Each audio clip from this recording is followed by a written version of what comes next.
Hello traders, most welcome to my YT channel trade with Sam पर, जहां पर हम निफ्टी और बैंक निफ्टी का डिस्कशन करते हैं नेक्स्ट डे के लिए। मतलब थर्सडे मार्केट कैसा बिहेव कर सकता है, क्योंकि कल आपका गैप रहेगा। कल वेंसडे है, महाशिवरात्रि की हॉलीडे है, तो उसके पर्पज से आपका कल एक दिन गैप रहेगा, मार्केट क्लोज रहेगा। ऑलराइट, थर्सडे मार्केट कैसा रिएक्ट कर सकता है उसके ऊपर बात कर लेंगे। और आज का डिस्कशन इंपॉर्टेंट रहेगा क्योंकि निफ्टी और बीएन माने बैंक निफ्टी की एक्सपायरी दोनों दिन सेम डे पे पड़ रही है, मतलब 27 फेब को, जो कि बहुत दिन के बाद हो रहा है।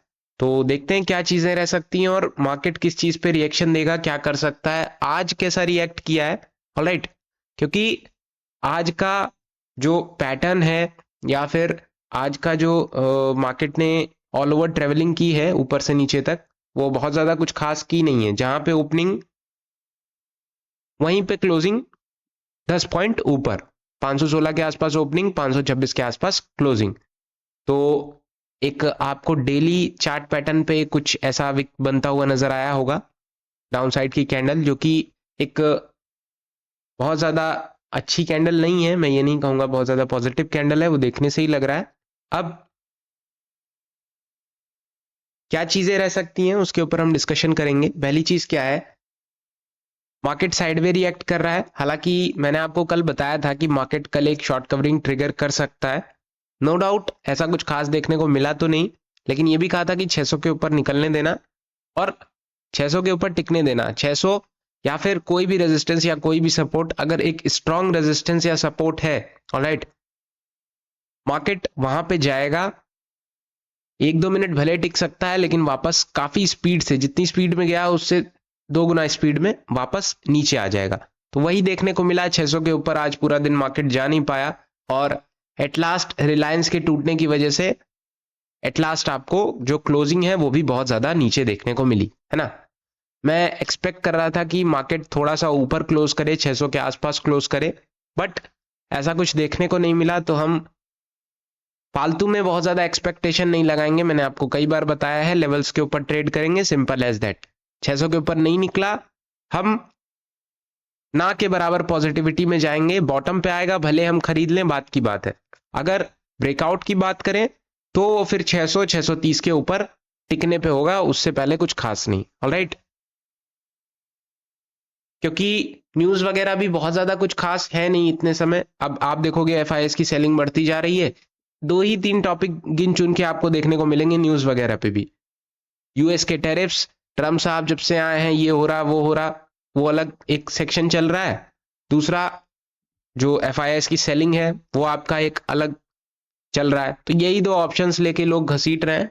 तो और कोई ऑप्शंस भी नहीं है इनके पास कि क्या बताया जाए कि मार्केट क्यों गिर रहा है। तो यही सारी चीजें चल रही हैं और जो आम जनता है वो बेवकूफ बन रही है। ऑलराइट, जो पैसा कमाने वाले हैं पैसा कमा रहे हैं और कमा के जा चुके हैं। अब जो एक अच्छी खासी प्रॉफिट बुकिंग देखने को मिली है, अभी रिसेंटली मैं देख रहा था, कोई अपने देश के नेता हैं बड़े, उनका एक बयान आया कि ये जो आपको मार्केट में फॉल देखने को मिल रहा है, ये इंडिया के अच्छे रिटर्न्स का एक प्रॉफिट बुकिंग है। ऑलराइट, मार्केट में ऑलमोस्ट 15 से 20% का करेक्शन देखने को मिल चुका है और ये अभी तक प्रॉफिट बुकिंग ही समझ रहे हैं। तो मुझे नहीं लगता कि ये बहुत कुछ खास होने वाला है। अब मार्केट एकदम एज पे है कि 500 के नीचे जाएगा तो और आपको फॉल देखने को मिलेगा। तो वेट करो, 22,500 के नीचे टिकता है तो और आपको फॉल देखने को मिल सकता है। और मुझे ऐसा लगता है कि मार्केट 22,500 पे टिकता हुआ नजर आएगा और फिर थोड़ा सा ऊपर जाएगा, फिर कुछ ऐसी न्यूज आ जाएगी तो 22,500 को भी ब्रेक कर देगा। तो देखने वाली चीज रहेगी, जैसा आप लेवल्स बनते हैं उस हिसाब से हम ट्रेड करेंगे। ऑलराइट, लेवल्स की सिंपल हम बात कर लेते हैं। बहुत ज्यादा इसमें हम एक्सपेक्टेशन नहीं लगा के चलेंगे। कल का गैप है और मे बी ऐसी कोई न्यूज वगैरह आती है पॉजिटिव तो फिर चीजें बन सकती हैं। और एक्सपायरी में मे भी आपको एक मूव देखने को मिल सकता है, क्योंकि मुझे लगता है पूरे हफ्ते इस बीच कुछ खास देखने को मिला नहीं है। 2 दिन तो यही निपट गए और डाउन साइड में मोमेंटम देखने को मिला, फिर साइड वे, तो मुझे लगता नहीं है कुछ खास चीजें देखने को मिली। फ्राइडे ये रहा, मंडे और ट्यूसडे, वेंसडे का गैप है। थर्सडे को देखते हैं क्या देखने को मिला है। मे भी आपको शॉर्ट कवरिंग ट्रिगर होती हुई नजर आ सकती है, क्योंकि उसके अलावा इस बीच अभी कोई खास चांसेस बन नहीं रहे हैं ना। अगर शॉर्ट कवरिंग होती है और मार्केट अच्छा खासा अपसाइड में मूव करता है, तो लोगों के माइंड में फिर आ जाएगा कि 22,500 से मार्केट वापस से सपोर्ट लेगा और लोग दबा के खरीदना शुरू करेंगे। हो सकता है 1-1.5 दिन और ऊपर रहे, फिर वापस से धड़ाम करके नीचे। तो जितना लोग पॉजिटिविटी सोचेंगे, उससे 2 गुना स्पीड में मार्केट नीचे आ जाएगा, आपको पता भी नहीं लगेगा। तो यही सारी चीजें चल रही हैं। और जिस दिन, ध्यान रखिएगा, जिस दिन मार्केट एक्चुअल करेक्शन लेगा, एक्चुअल अपना जो रूप है वो टर्न करेगा, उस दिन कोई नहीं खरीद पाएगा। उस दिन लगेगा लोगों को कि मार्केट ऐसे ही चल रहा है और नेक्स्ट डे वापस गिर जाएगा। तो आई होप सारी चीजें आपको समझ में आ रही हूं। वो तो सिंपल सी बात है, लेवल्स पे ट्रेड करो बस, और कुछ इसमें खास दिमाग लगाने की जरूरत है नहीं, क्योंकि ऑल ओवर ट्रेंड देखोगे तो वो नेगेटिव चल रहा है, बेरिश चल रहा है, नो डाउट, है ना। फिलहाल का ट्रेंड देखोगे 2-3 दिन का इंट्राडे पर्पस से, तो वो साइडवे चल रहा है। 22,500 के टूटने का इंतजार करो, कर पा रहे हो तो। और अगर ऊपर जाना है तो फिर 22,600 650 से लेकर के 22,800 तक वेट करो कि इसके ऊपर निकले, तभी कुछ होगा। उससे पहले कुछ खास तो दिख नहीं रहा है ना।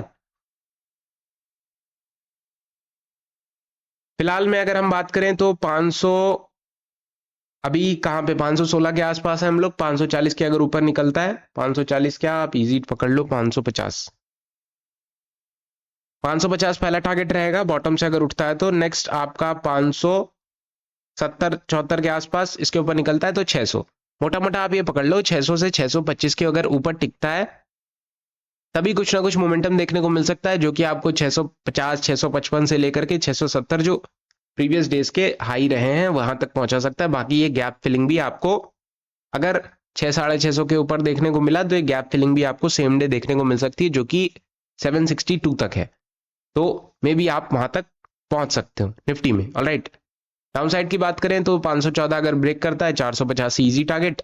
और 485 आई मीन कि 22,500 480 470 यही रहने वाला है। अगर इनके नीचे टिक जाता है तो फिर आपको एक अच्छा डाउन साइड में और एक बड़ा मूव देखने को मिलेगा, जो कि आपको 440 से होते हुए 390, 360 से होते हुए 330 तक पहुंचाने की कोशिश कर सकता है। लेवल्स की अगर हम बात करें, एक बार हम रिफ्रेश कर लेते हैं मामला।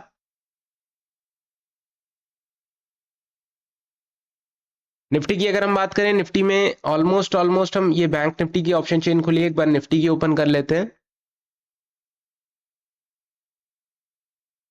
22,500 पे पुट राइटर्स भागते हुए नजर आए हैं, 22,600 पे भी पुट राइटर्स भागते हुए नजर आए हैं, जो कि ये क्वांटिटी 70,000 के आसपास थी, वो 35,000 बची है, तो कहीं ना कहीं भागना लगा हुआ है। 22,700 पे कॉल राइटर्स शिफ्ट हुए हैं, 22,600 पे भी एकदम से भाग गए हैं, क्योंकि यहां पर भी ऑलमोस्ट 60-70,000 थे, बट भागते हुए नजर आए हैं। तो कहीं ना कहीं अभी जो ये सिचुएशन चल रही है वो साइडवे ही रहने वाली है, अगर 600-650 के ऊपर मार्केट नहीं टिकता है तो।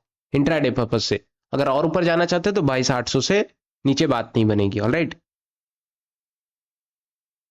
22,700 22,800 से लोग भागते हुए नजर आए। अगर आप देखोगे ना तो 46,000 समथिंग तो आज भाग गए इनके। इसका मतलब ये है कि 22,800 पे कहीं ना कहीं इनको बहुत ज्यादा भरोसा नहीं है। ऑलराइट, तो ये थोड़ा सा एक कंफ्यूजन की स्टेट है कि मार्केट में बहुत सारी चीजें उलट पुलट चल रही हैं, और आपको सिर्फ और सिर्फ एक बात ध्यान रखनी है कि मार्केट रिएक्ट कैसे कर रहा है, प्रीमियम कैसे चल रहे हैं, है ना। 22,600-650 के अगर ऊपर टिकता है, नेक्स्ट आपका टारगेट आपका 670, 700 से होते हुए 730। अगर और बुलिश होने की कोशिश करता है तो 780 से होते हुए 820, और जाता है तो और आपके लेवल्स अपसाइड में रहेंगे। बट उससे पहले कुछ खास चीजें आपको करनी नहीं है। और आज में मैंने ये चीज नोटिस की है कि प्रीमियम बहुत एकदम कम हो गए थे। अगर आप एलटीपी देखोगे ना तो आज के मुकाबले में जो जितने भी कॉल के प्रीमियम्स थे वो फिलहाल अभी आपको बढ़ते हुए नजर आ रहे हैं, बट आज जो ऑप्शन चेन में बहुत ज्यादा कम हो गए थे। कहीं ना कहीं मुझे ऐसा लग रहा था कि नेक्स्ट डे या उसके नेक्स्ट डे ये प्रीमियम में थोड़ी सी बढ़ोतरी होनी चाहिए, बट कहीं ना कहीं अब तो एक्सपायरी के करीब है हम लोग तो। और मैं एक चीज भूल गया था कि कहीं ना कहीं जो कल की एक डीके है, थीटा डीके, वो आज देखने को मिल रहा है। तो उसका एक पर्पस हो सकता है कि जो कल एक दिन गैप आपको मिला था थीटा डीके होने का, वो आज इन लोगों ने पूरा किया है, निफ्टी हो चाहे बैंक निफ्टी हो, है ना। बैंक निफ्टी तो ऑब्वियसली बात है उनका ज्यादा ही होगा क्योंकि महीने भर की एक्सपायरी है और हमारा भी वीकली एक्सपायरी है, तो उसमें क्या थीटा डीके आज ज्यादा ही हो रहा था और कॉल में ज्यादा हो रहा था, तो कहीं ना कहीं आपको दोनों चीजें देखने को मिल रही थी। अब थर्सडे को देखते हैं क्या चीजें रह सकती हैं, और मुझे ऐसा लगता है कि कहीं ना कहीं कुछ आप बहुत ज्यादा एक्सपेक्ट करके मत चलना। हाँ, शॉर्ट कवरिंग हो जाए बहुत अच्छी बात है, नहीं होती है तो उसमें बहुत ज्यादा एक्सपेक्टेशन मत लगाना। फ्राइडे को देखते हैं क्या होता है, लेकिन ये चीज ध्यान रखना कि आने वाले 2-3 दिनों में कुछ ऐसा होगा जो कि, क्योंकि मार्केट बॉटम पे है और लोगों को विश्वास दिलाना है कि वापस से मार्केट उठेगा, और नो डाउट उठ भी सकता है, बट कहीं ना कहीं बहुत दिन से मोमेंटम नहीं हो रहा, मोमेंटम आने की कोशिश होगी, ये ध्यान रखिएगा बस। एक चीज और, जो मोमेंटम होगा वो मोस्ट चांसेस ये हैं कि बैंक निफ्टी के कारण हो, क्योंकि बैंक निफ्टी आजकल एक अच्छा उस पे चल रहा है, अच्छे पेस पे चल रहा है, तो कहीं ना कहीं बैंक निफ्टी के मुकाबले निफ्टी थोड़ा स्लो है, और बैंक निफ्टी आपको एक अच्छा शॉर्ट कवरिंग ट्रिगर करके दे सकता है। क्लोजिंग 48,580 के आसपास आई है, अगर 48,690 700 के ऊपर निकलता है, इजी टारगेट इसका 48,780 से होते हुए 840 जो आज का हाई है, और कल हमने ये मार्क किया था कहीं ना कहीं कि नेक्स्ट आपका रेजिस्टेंस रह सकता है 950 से होते हुए 49,000 60 वाट के आसपास, 49,160 से होते हुए 235 240। डाउन साइड की अगर हम बात करें तो 48,500 एक अच्छा सपोर्ट है, जो कि ऑब्वियसली बात है बना हुआ है 48,400 440 से होते हुए 380 एंड 48,290। फिलहाल ये भी एक जोन में है, तो इसमें भी लेवल्स के ही ऊपर है कि मार्केट कैसा रिएक्ट करने की कोशिश करेगा। एक बार ऑप्शन चेन देख लो जिससे आपको चीजें थोड़ी सी क्लियर हो जाएंगी, और न्यूज वगैरह आज कुछ खास थी नहीं, तो आप बहुत ज्यादा एक्सपेक्ट नहीं कर सकते कि क्या हो सकता है। फिलहाल वेंसडे का आप आराम से इंतजार करो, गैप है उसमें कोई खास चीजें होने वाली नहीं है, बट अगर ऐसा कुछ होता है तो उसका रिएक्शन आपको थर्सडे को देखने को मिलेगा। और मुझे ऐसा लगता है कि आज का जो थीटा डीके है वो तो हुआ ही हुआ है नो डाउट, बट थर्सडे को और स्पीड में होगा, क्योंकि एक्सपायरी तो है ही है, वो तो थीटा डीके होना ही होना है, बट एक जो ये गैप है उससे दोगुना स्पीड में होना चाहिए, ऐसा हो सकता है। ऑलराइट, 48,500 पे कुछ खास चीजें हैं नहीं, पुटराइटर्स ही बने हुए हैं। कॉल राइटिंग की अगर हम बात करें तो कॉल राइटिंग भी 49,000 पे ही है, बाकी तो और कहीं कुछ खास दिखाई पड़ नहीं रहे। तो जो वीकली एक्सपायरी से मंथली एक्सपायरी पे ये सारी चीजें शिफ्ट हुई हैं बैंक निफ्टी में, उसका ये कारण देखने को मिला है कि बहुत ज्यादा मार्केट में वॉल्यूम नहीं है। ऑलराइट, चाहे निफ्टी हो चाहे बैंक निफ्टी हो, निफ्टी हालांकि वीकली एक्सपायरी पर ही है, बट तब भी उसमें वॉल्यूम नहीं है, क्योंकि वॉल्यूम अगर होता तो ये सब 1-1 करोड़ के आसपास वॉल्यूम जाता था। तो कहीं ना कहीं ये सारी चीजें आपको वॉलेटिलिटी में नुकसान देखने को मिलता है, और जितने ऑप्शन बायर्स हैं उनके लिए थोड़ी सी टेंशन है। बाकी आपको मोमेंटम तो देखने को मिल ही रहा है, और ये सारी चीजें समय के साथ साथ ठीक हो जाती हैं। ऑलराइट, फिलहाल लेवल्स हमने बता दिए हैं, डिस्कशन निफ्टी और बैंक निफ्टी का कर ही लिया है। और कोई क्वेश्चन हो तो आप कमेंट में बिल्कुल पूछ सकते हो। कल आप मजे करिए क्योंकि महाशिवरात्रि है, और उसके लिए आपको गैप भी मिला है, एक दिन का हॉलीडे भी मिला है आपको, मार्केट क्लोज रहेगा और उसमें कुछ खास चीजें होंगी नहीं। और एज सच मुझे ऐसा लगता है कि थर्सडे को भी बहुत कम चांसेस हैं कि चीजें कुछ बदलें, क्योंकि 2-3 थर्सडे या फिर प्रीवियसली जितने महीने में थर्सडे आ रहे हैं उसमें बहुत ज्यादा चीजें हुई नहीं, मोस्ट ऑफ द चीजें फ्राइडे को ही हो रही, तो आप एक्सपेक्ट करके चल सकते हो कि फ्राइडे को कुछ नई चीजें हो सकती हैं, बट अगर थर्सडे को भी होती हैं तो उसमें कोई बुराई नहीं है। ऑलराइट, तो आई होप आप कंफ्यूज नहीं हो रहे होंगे, समझ रहे होंगे मेरी बात को। कोई क्वेश्चन है तो आप कमेंट में पूछ सकते हो। वीडियोस पसंद आती हो तो लाइक करना मत भूलना। Thank you so much.